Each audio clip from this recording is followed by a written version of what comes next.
Hi, this is Tim Allen for QSPNLive.com, and today we have a very special guest with us, our new Congressman, Greg Gianforte. Greg, thank you very much. Tim, my pleasure. And let's just talk a few things here. What are some of the things you've done? It's been a week and a half since you've been in office, a little over a month since you got elected.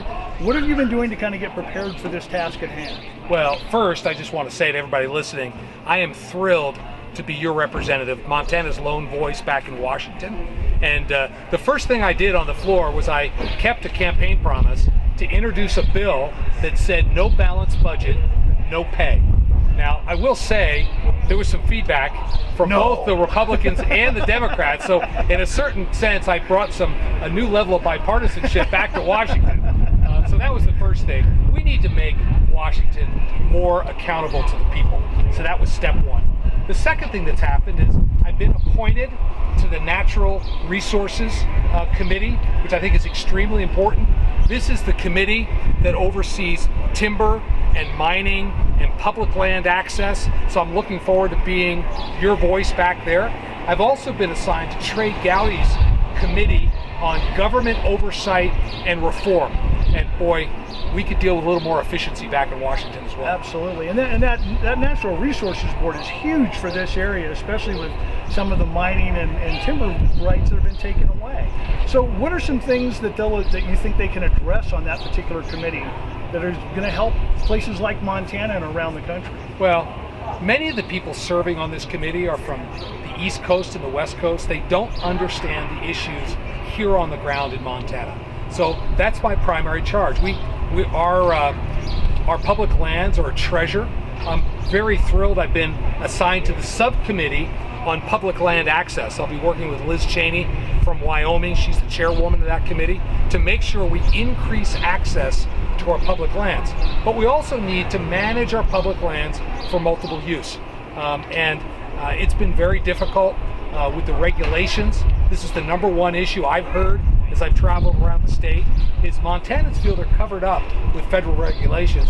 I think we need more local say in how our lands are managed, and that's what I'll work on. So bring that management more to the local area and out of the hands of the Well, we're going to keep the ownership of the lands with the federal government, but we need more Montanans' voice in how the lands are managed. Gotcha. And so now, let's just kind of look. You've got 18 months here that you're going to be in office before this whole election cycle goes through again. What are some things you've got that are kind of goals for you that you want to try and accomplish in this year and a half? Well, as I said, the number one thing I've heard is that Montanans feel our way of life is being taken away from federal overreach. So when I played football in high school, we won games not by throwing Hail Mary passes, but by running 3 to 5 yard plays. So what I've been asking the people in the tourism industry, the stock growers, the grain growers, the home builders, is what are the regulations that are preventing you from being successful here in Montana? I want to run 3 to 5 yard plays. So I'm taking all the input. That's why I'm on this listening tour. It's what's brought me to Philipsburg. I'll probably drive over 1,000 miles this week listening in each community to what these issues are. I want to be Montana's voice back in D.C. to move the ball down the field. Well, it's kind of interesting when you talk about land and you talk about running a ground game. Yeah, there you go.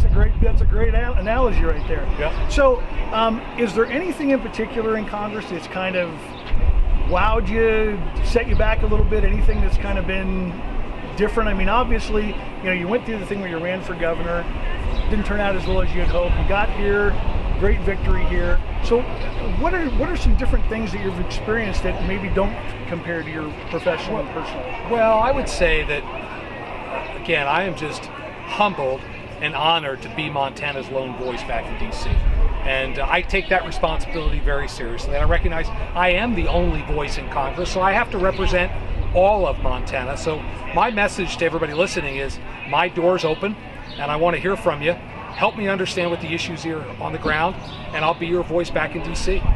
Well, we appreciate that, Greg. Thank you very much for stopping in today. We hope you get to enjoy Philipsburg and get to see some of the sights today, and we just wish you the best, and thank you for being our representative. My pleasure. Thank you, Tim. All right, thank you very much. This is Greg Gianforte, our congressman back in Washington, D.C. on the ground here today, and going to be doing a lot here in Montana.